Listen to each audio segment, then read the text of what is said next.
Welcome back to the MizzouToday Show, brought to you by On3 and Rivals. I'm your host, Kenny Van Doren.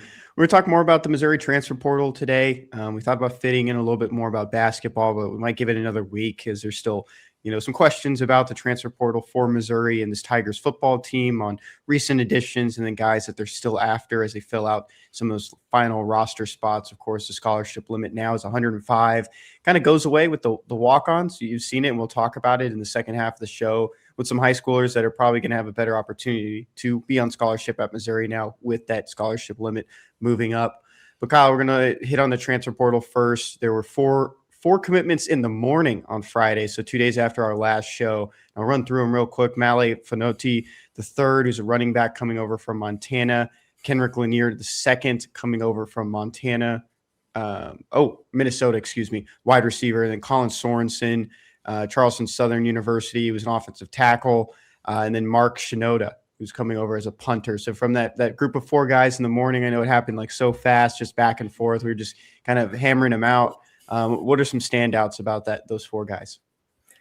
I mean, overall, I think I'll talk about the three who aren't punters specifically. I think those three are depth additions at positions where Mizzou just kind of needed more bodies. Fonoti at running back flashed a little bit in his first career game at Montana, but then was relegated to a backup role after that. Lanier never produced very much at Minnesota. I think he's kind of just an extra experienced receiver to bring into the group. And then the lineman whose name I've already forgotten that you said. Colin Sorensen. I know you've pointed out a few times that when talking to him, he has emphasized that he has a redshirt year, which is an interesting thing to do when you're going into, I think, his junior season. He's played 2 years. He has experience on a college offensive line. He's been a starter at a lower level. So, I mean, maybe he does take that redshirt year and kind of build up and get used to this level of competition and then becomes a piece maybe going into 2027. But right now, I wouldn't expect a whole ton from him. And then Shenouda, the punter, that's a real competitor for the punter competition, right? I mean, he had an 82-yard kick at one point last year. He had kicks of more than 50 pretty consistently throughout the season.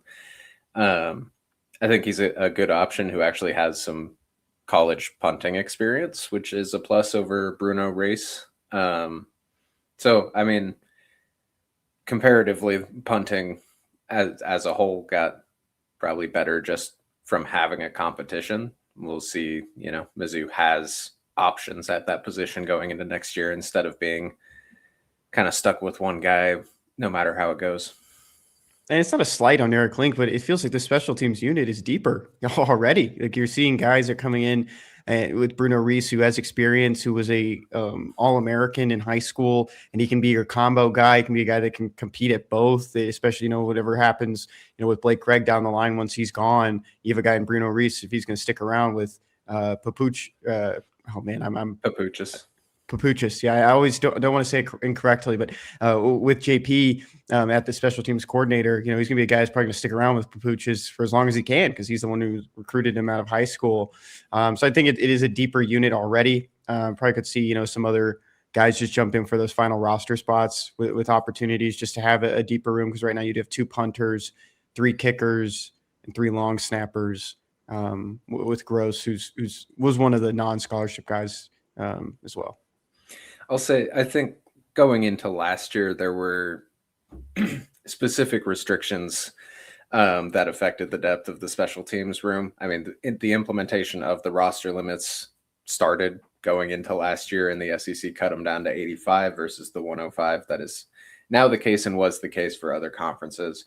If you look 2 years ago, I think Mizzou carried 3 kickers, 3 punters, and 3 long snappers. And then pretty immediately when the scholarship limits got announced, you started to see a lot of guys from those rooms leave. And both Link and Drinkwitz at certain points last offseason mentioned that like tough conversations had to happen because they weren't scholarship guys and, there were now limited spots available. So I think that the depth of the room specifically last year was affected by that. And the increase to 105 scholarships has opened up the possibility to add a second scholarship punter, that type of thing, or to have 2 scholarship kickers in the room if that's what you want to do. Like there's just more spots available, which has affected the available depth. I wanted to point out too, just on Colin Sorensen, there's a lot of familiarity with him in the sense of his high school. He's from Niceville in Florida. 2 former Missouri defenders played there, and Austin Firestone, who retired, I believe, after the 2024 season.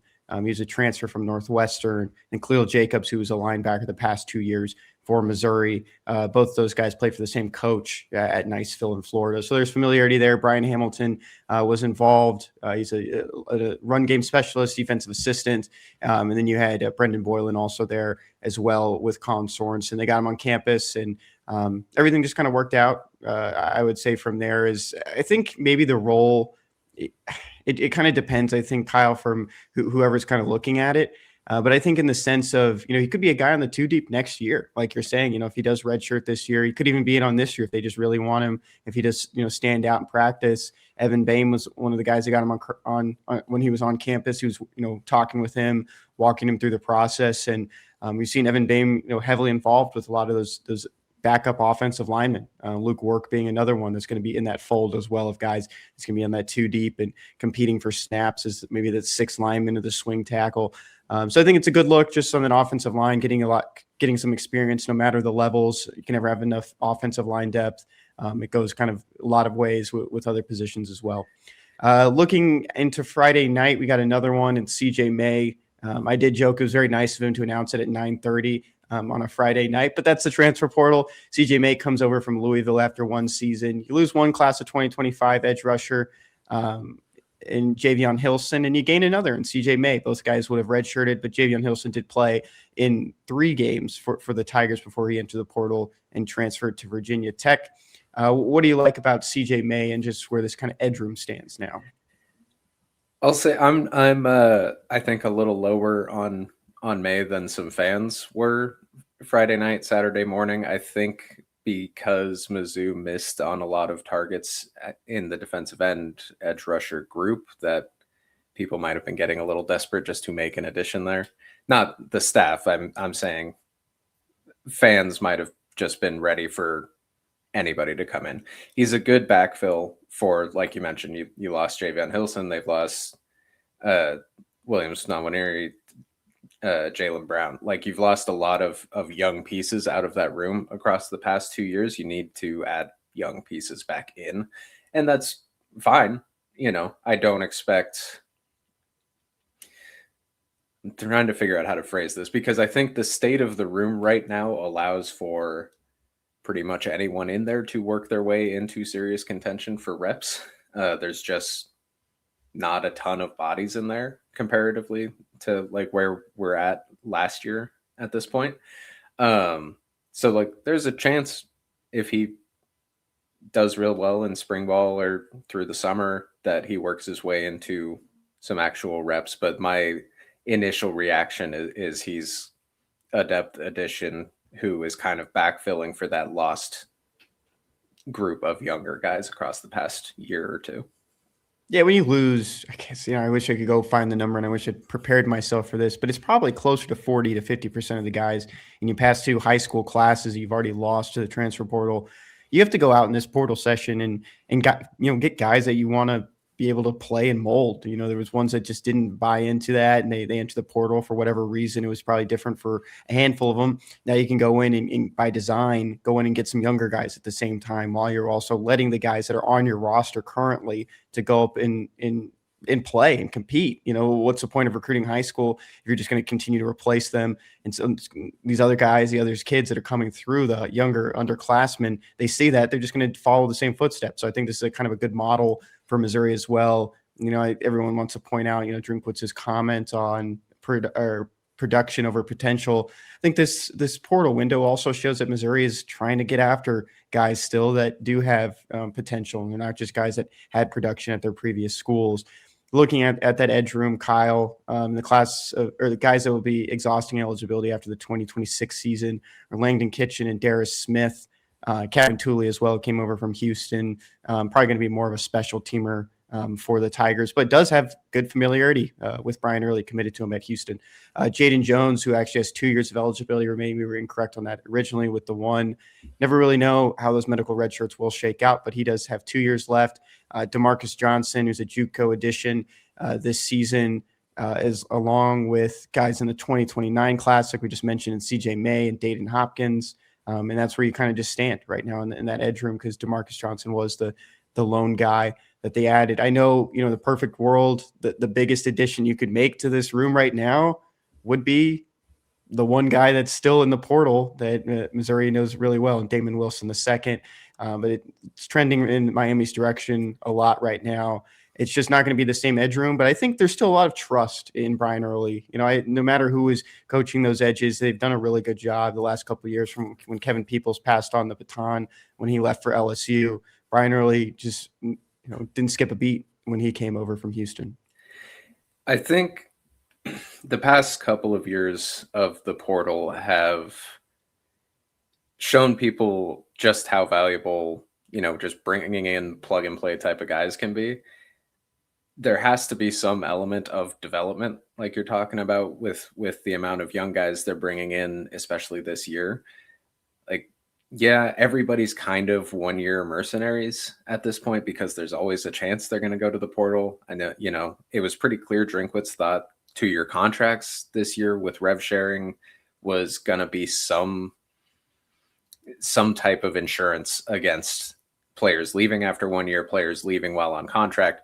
That didn't protect anybody, right? It just didn't work the way he wanted it to. A lot of guys who we don't know for sure, but you can be fairly confident were on 2-year deals, ended up leaving.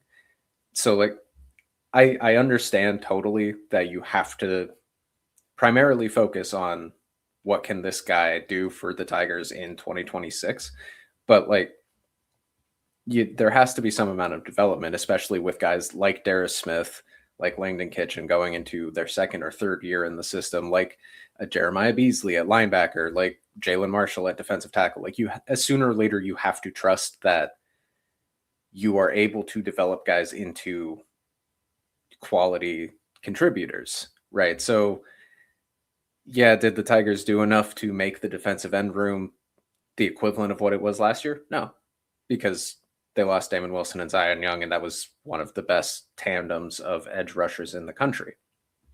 It's not going to be that again.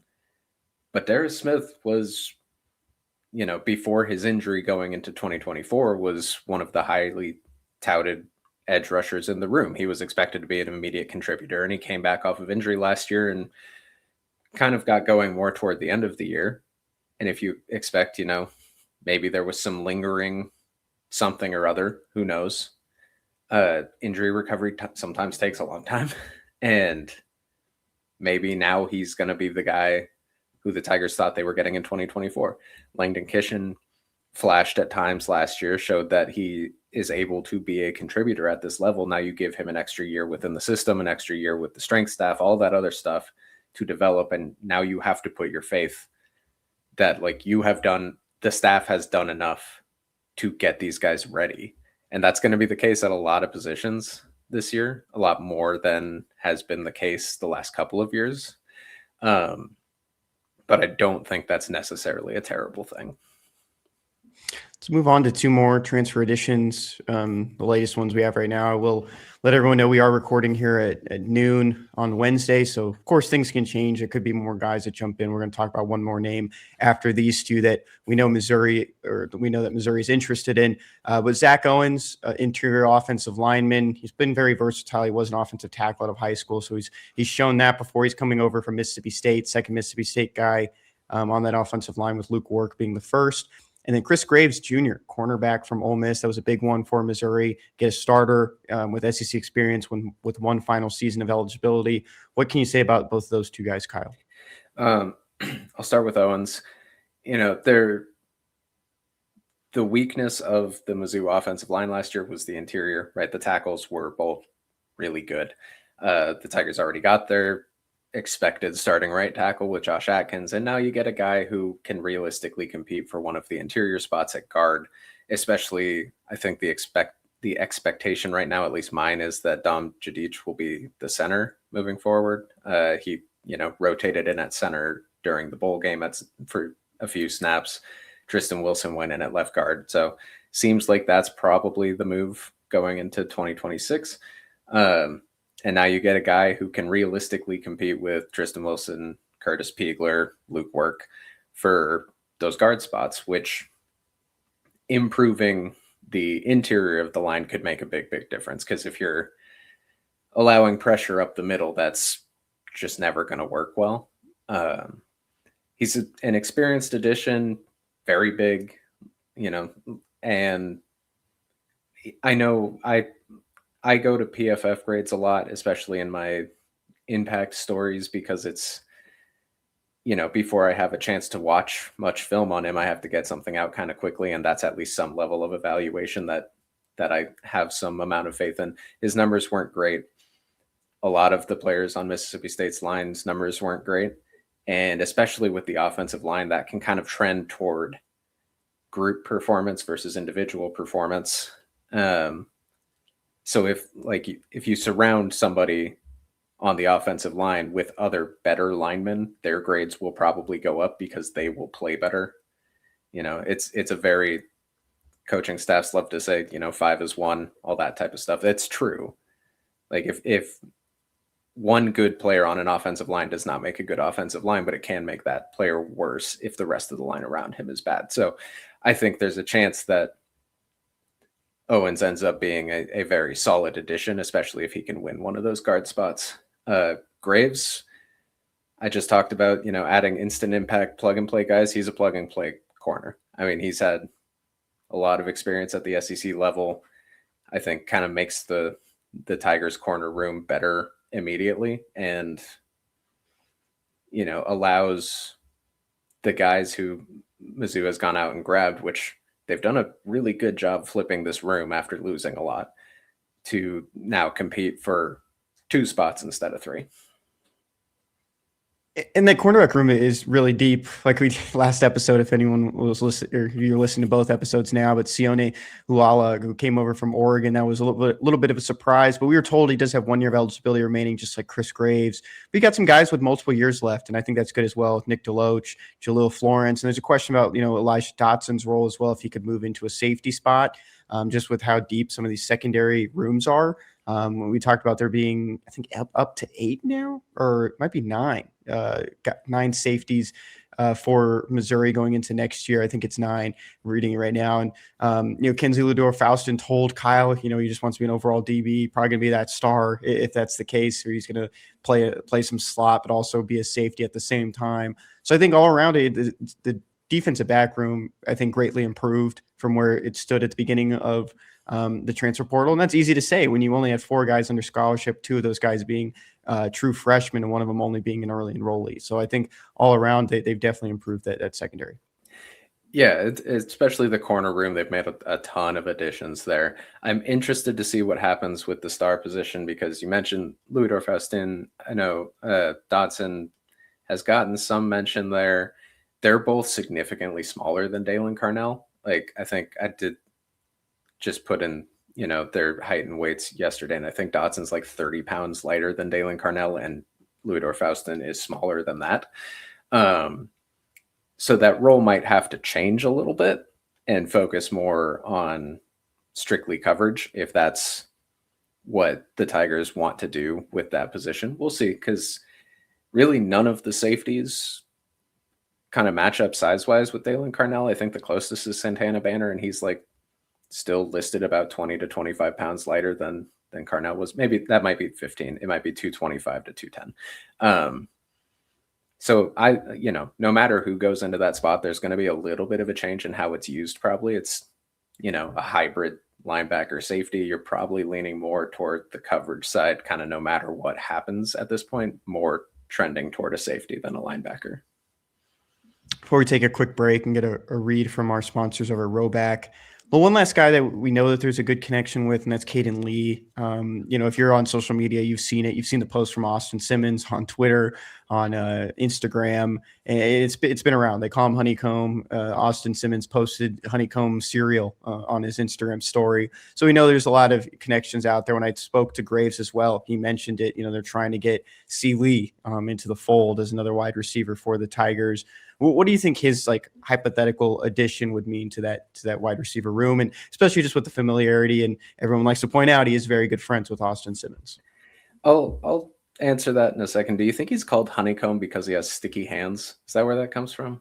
I thought it was his hair because he has pretty big hair. I think okay. That's where I came from. But that makes sense too. That'll be a story if he comes to Mizzou, Kyle. I'd like to read it. Try to figure that out. Yeah. I think he's a room topping type of guy, right? I wrote a whole thing for Between the Columns this week, just in case he committed on Sunday when it started to look like that was the trend.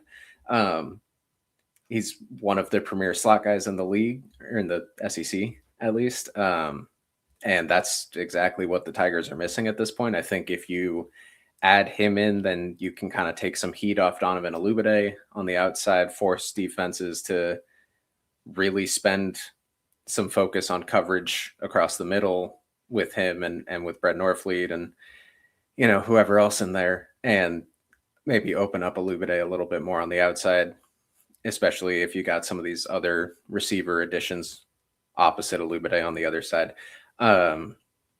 Without him, I think the room is probably a little bit weaker than it was coming into last year, just because of the lack of experience within the system. That was kind of a big talking point coming in last year. Was you got Josh Manning and Marquise Johnson, who have at least been in the system and know what's expected for a long time. Daniel Blood's had been here for a long time, knew what to expect, knew to,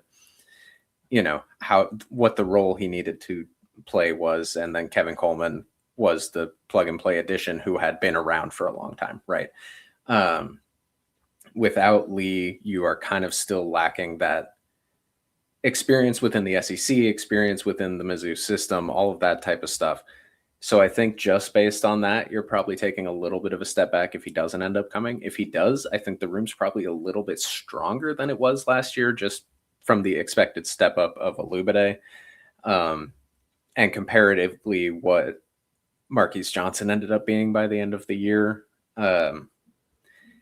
So, it'll be interesting. The reports say he's going to wait on Trinidad Chambliss's lawsuit, but as you mentioned, classes have already started. The enrollment drop deadline is coming up pretty quick, and I don't know of any lawsuits that get resolved in 6 days. So it seems, it just doesn't seem reasonable to me to wait on that decision, because if he does wait and Chambliss is denied his extra year, then, well, now at best he's here during the summer, and that seems a little late. So I don't know.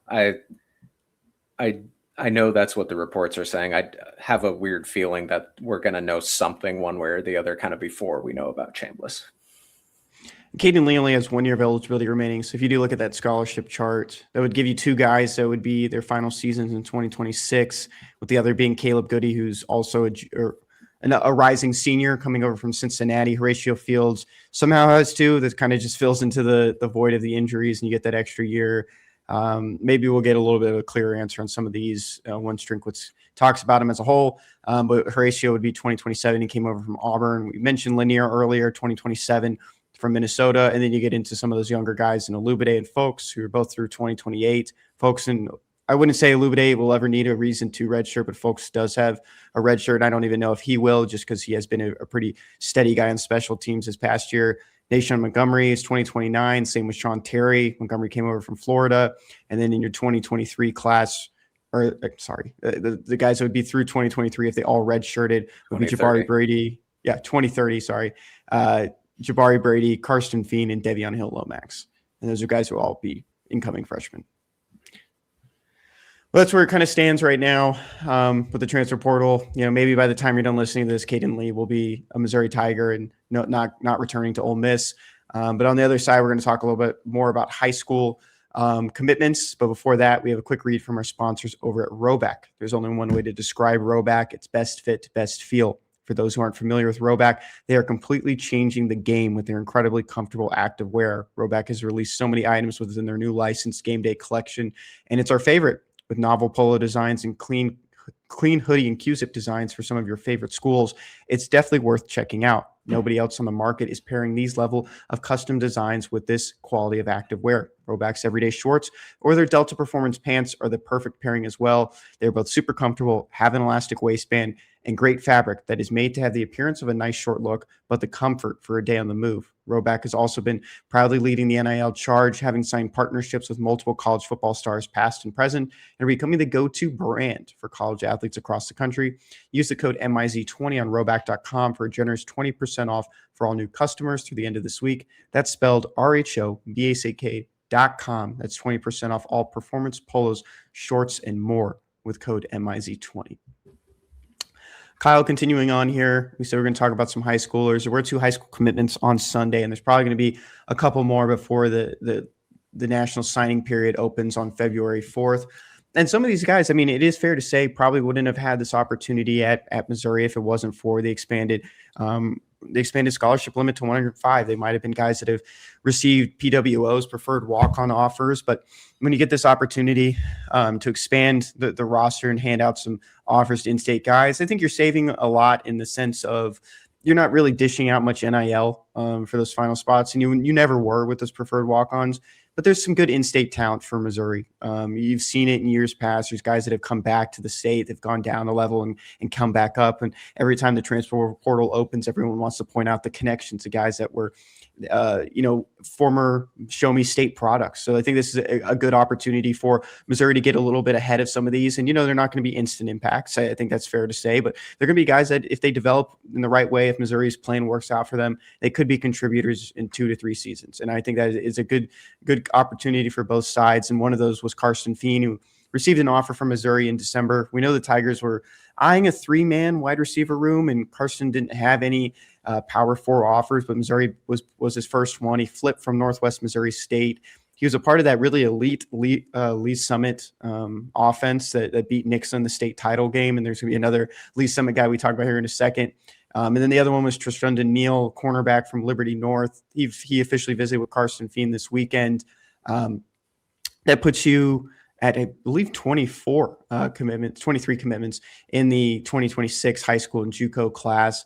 And Trishundan is a 3-star by 247. So maybe if there's an update for some of these guys, there's supposed to be one for class of 2026 after all the All-Star games are over. We'll see maybe some changes there if any of these guys can pick up a star or two. But right now you have 3 guys committed that will sign in February. The other one was Jaquez Felix. I think we barely spoke about on a previous show, but he committed on January 5th. So another three guys from the Show Me State, and they're looking at 2 more. What do you kind of make of, this era of college football? Because I feel like, we'll have a better sense of this once the roster is complete on where kind of walk-ons go in the future. There might be some walk-ons on the roster right now that might, be cut from the roster. But what do you kind of make of this, Kyle? My first reaction to after hearing both of these was that Mizzou Drinkwitz has talked a lot about prioritizing senior year production for high schoolers. A lot of these guys are committed or have made their decision like well before their senior year even starts, right?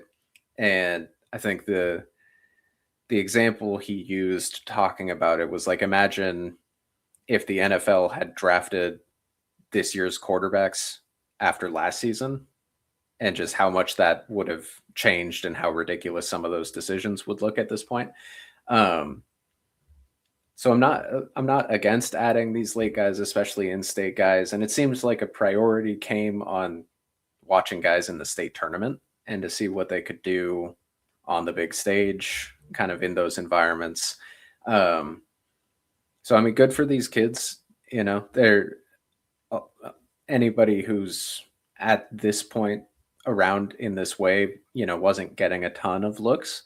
So great, good for them to be able to come be on a D1 team. And, these are kids who you expect would be the type of guy who's going to stick around, understand that they need to develop within a system for a while, and then might play a role in 3-4 years instead of guys who are coming in thinking they're going to be instant impact. Yeah, and there's some other ones out there too. Preston Hatfield, who only had an offer from Missouri Western. I'm intrigued to kind of hear what really happened in his recruitment, but he is a little bit on the smaller side. I don't think he had too much weight on him until this past year. But he's 6 foot, around 170 pounds. But you talk about guys that had great state championships. He set a Show Me Bowl record with, I believe, it was 450. I think it was 452 or something. Yeah, 452, yeah, 453 yards. It's incredible. Yeah. 457. I just found that 4 touchdowns. That was against a good Nixa team. That's a team in Nixa that had the best player in the country. Of course, he was on the opposite side of the ball. He was playing offense as well. But that Nixa team went to the state title back-to-back years. So it's not like he was playing any pushover at the 6A level in Missouri. So they really turned it around at least Summit, and those were two guys. And Preston Hatfield officially visited this past weekend. I noticed, Kyle, I mentioned this on the board that Curtis Looper was following him, and I was like, oh, that's interesting. Maybe there is a walk-on opportunity there since he only had one offer. But like we talk about the expanded roster limits, he gets an official scholarship, and he officially visited. He mentioned, he's going to try to make a decision here soon with the signing date coming up.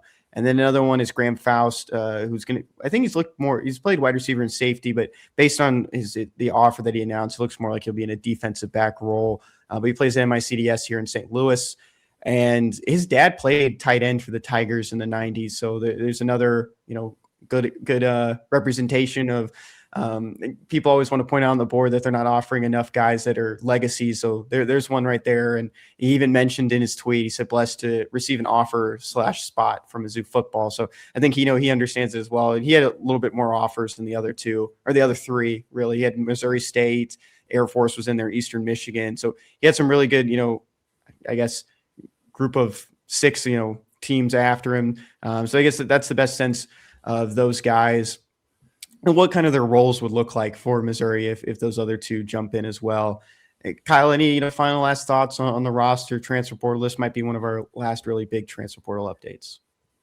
I'll say first, I'm interested to see how the strategy changes for high school recruiting going forward. I've mentioned this a couple of times, but with the amount of guys who have left after their first year or two, especially these past 2 seasons, and especially this year after the implementation of 2-year contracts, and how excited Drinkwitz seemed about that, and how disappointed he's been. I mean, he mentioned specifically that guys on 2-year deals ended up transferring, and we can kind of guess at a handful of who those were. Drinkwitz has said a few times before that he wanted to add like 18 to 22-ish high schoolers per year. If he gets, these 2 more, that brings him to 25. And it was interesting, just through some staffing changes, I looked through some recruiting numbers and recruiting rankings across recent years, especially looking at Tennessee with Bresky coming over to kind of run recruiting here. And, the teams that generally rank the highest are teams that bring in 25 to 30 guys per year, right?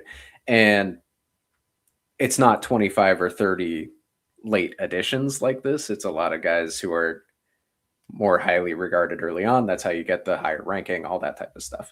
I'm interested to see when you have such a high percentage of high school recruits transferring out after their first year or two before they really develop within the system.